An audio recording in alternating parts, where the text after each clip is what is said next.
Our whimsical, clown show and sellout Barbadian Prime Minister Mia Mottley appears extremely happy to receive this award for global health from the Director General of the World Health Organization, Tedros Adhanom Ghebreyesus. This award was given to this big bully and dictatorial Barbadian leader, who does not genuinely care one bit about the Barbadian people, in my estimation. These evil globalists view her as a decent in-house slave, who has towed the line when it came to deceiving the poor Barbadian people, who she has sold out big time to these dangerous and dishonest people, who obviously used her to push their experimental medical treatment upon the unsuspecting Barbadian people 3 years ago, of whom many of them aren't with us today, as a result. This moronic and corrupt leader seems blissfully proud and accomplished while receiving this piece of bull crap of the highest order. But the only thing I can recall her doing to receive such an award is using Barbadians as guinea pigs and test subjects 3 years ago during the pandemic. And I view this farcical award as an award of destruction and chaos. This should truly outrage a substantial number of Barbadians, as it helps to open their eyes to this hypocritical leader's agenda, one that does not have the interest of the Barbadian people at heart in the least, but solely her selfish and political pocketbook's interests. However, it is wise that we say no to whatever agenda they will certainly use this puppet leader to force on us incessantly after this fake award. We also have to say no to this pandemic treaty which will place the sovereignty of the nations who sign on to it in the hands of these egregious and diabolical people. We the good and decent people of Barbados did not vote for the World Health Organization, the World Economic Forum, the CDC, or all the other questionable entities which are bent on control and confusion, in my view. We simply must not comply with their evil agenda whatsoever.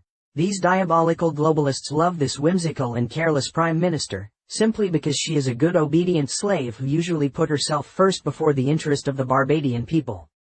One who has resolutely stuck so far to the letter of the law when it came to conducting their destructive and burdensome mandates 3 years ago, which was of no benefit to the Barbadian people whatsoever. And which has caused the Barbadian families enormous hurt, sorrow, and loss. She has no consideration for the poor Barbadian people who are living in abject poverty and squalor, living from paycheck to paycheck. People who gave her their support at the polls in 2018 and 2022, she should be ashamed of herself, and I hope the people of Barbados are seriously taking note of her deception. Mia Mottley is not a medical practitioner or a social worker. She has not done anything outstanding in the line of health that we know of, to have received any recognition or accolades for such, whatsoever. This Prime Minister is a useful clown and puppet, one who has sold her people out big time, and who doesn't even have any shame or qualms in the least about doing so, gladly following the dictates of the international community when it came to using the poor Barbadians as their test subjects and guinea pigs, most of whom still blindly support and defend her indefatigably. So sad. This uncaring and selfish Prime Minister must seriously take full stock of herself.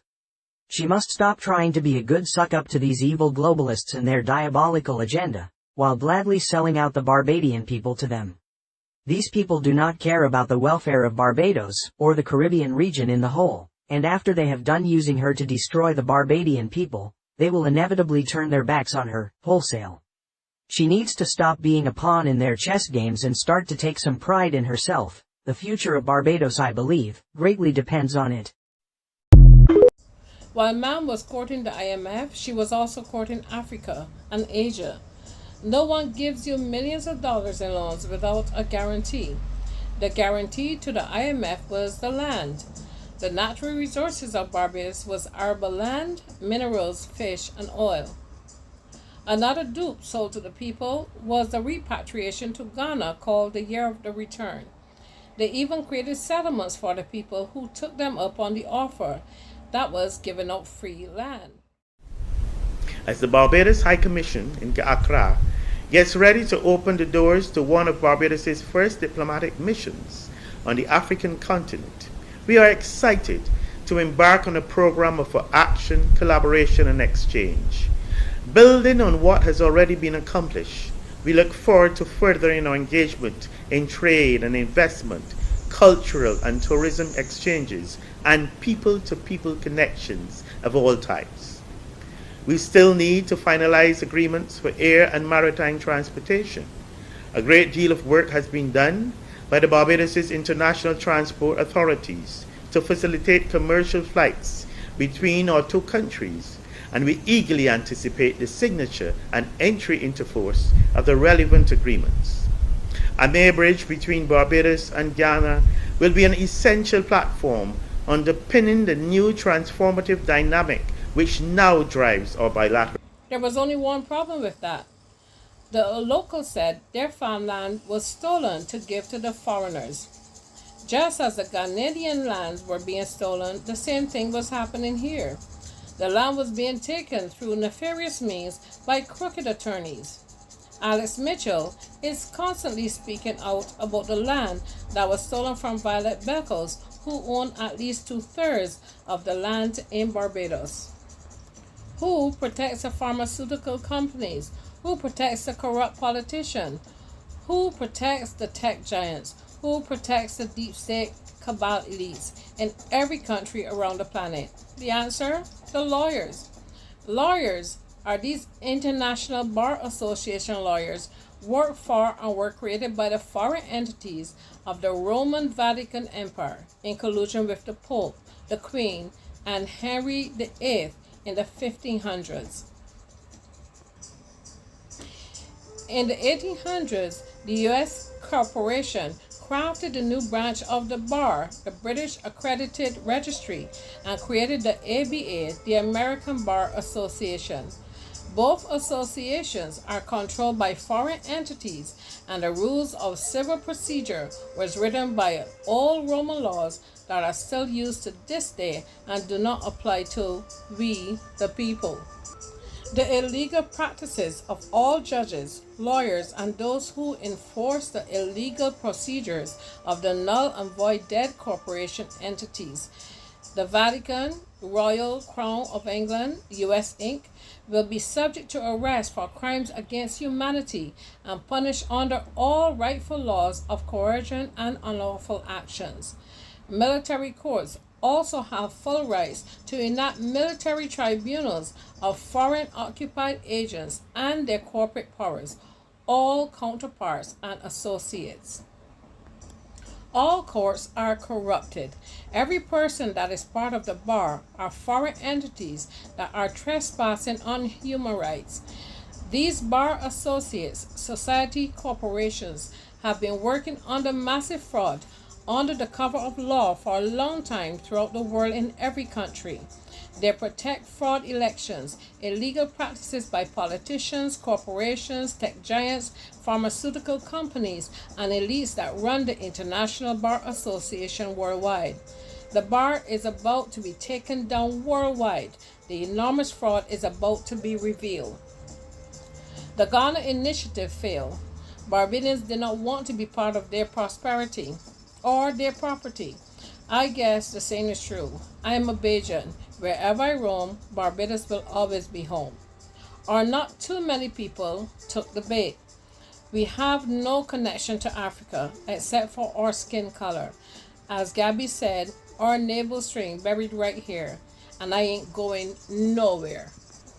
As I stated in the introduction, China financed the Barbados road to becoming a republic to the tune of $490 million. The creditors were on Mom's neck, so she dissolved Barbados, the corporation, and established the republic, which null and voided the debt of the corporation. How would this help China? China saw their Barbados relations as their best in history, yielding a model partnership of mutual respect, equality, and benefits. Everybody was benefiting from Barbados except the Barbadians. As I have stated, no one gives you billions of dollars without an expectation of a return.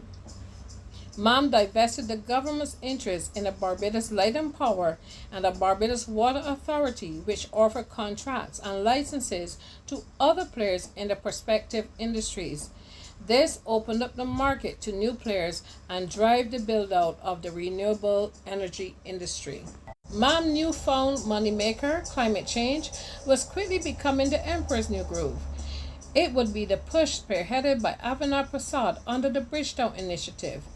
Avinash Prasad helped the government of Barbados to secure $146.52 million Barbados dollars from the issuance of a dual currency called the Blue Bond, with the Inter-American Development Bank, the IDB, and the Nature Conservancy, TNC, acting as guarantors for the transaction.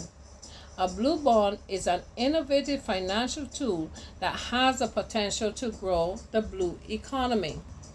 These are hurricane clauses, catastrophe bonds, blue bonds, which designate money just for ocean conservation, and a trendy new category called debt for climate swaps. This new blue bond projects unlock $50 million to help Barbados protect up to 30% of its marine ecosystems.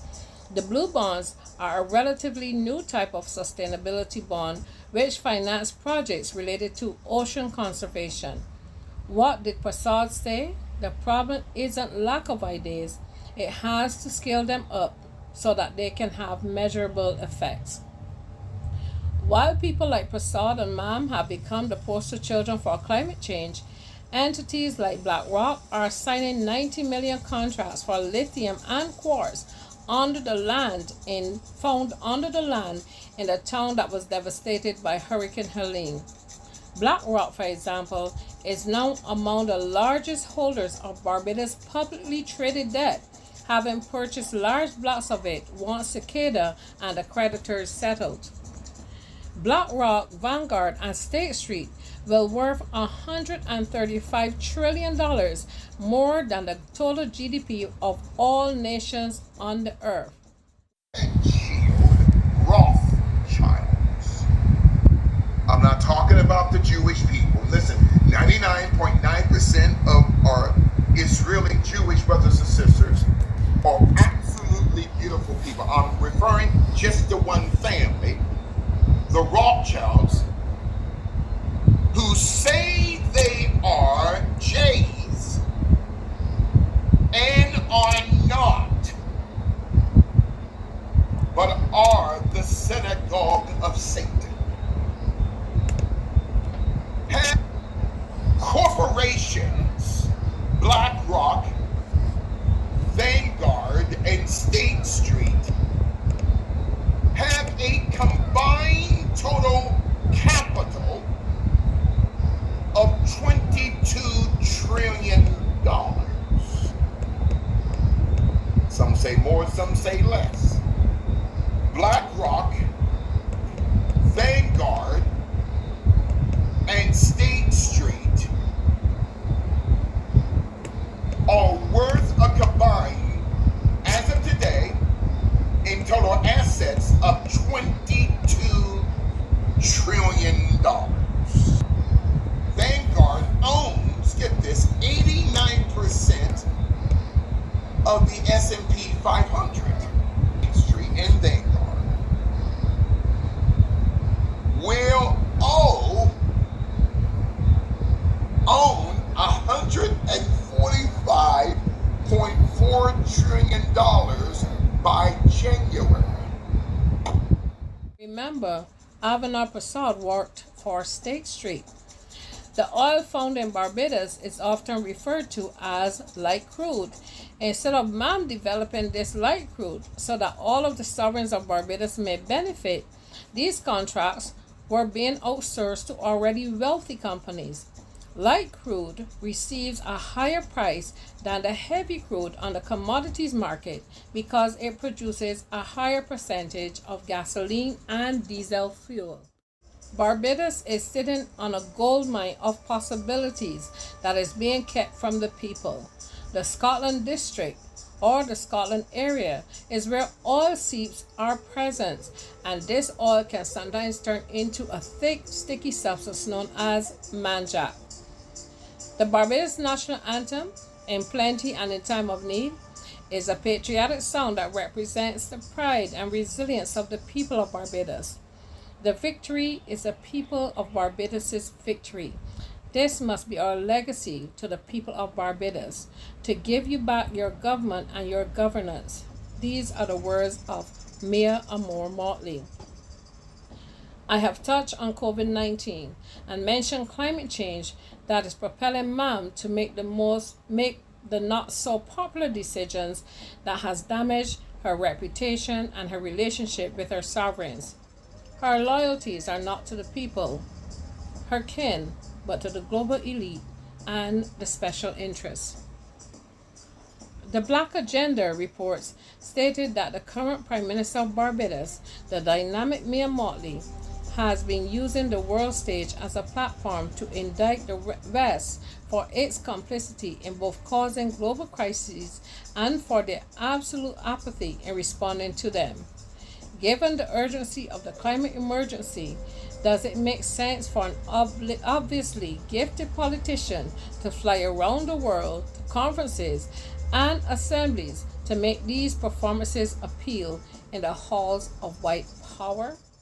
Should leaders of smaller, darker nations go begging for help from the larger, paler nations when help has never been forthcoming?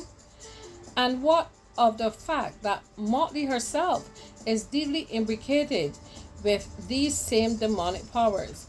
She was more than willing to develop a pay-to-stay plan during the pandemic that generated national income by encouraging the wealthy citizens of the global north to work remotely from Barbados.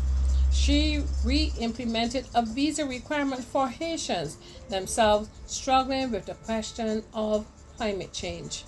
The Barbados Defense Force works closely with Southcom, even though the Pentagon, as is well known, is the largest single emitter of CO2 in the world.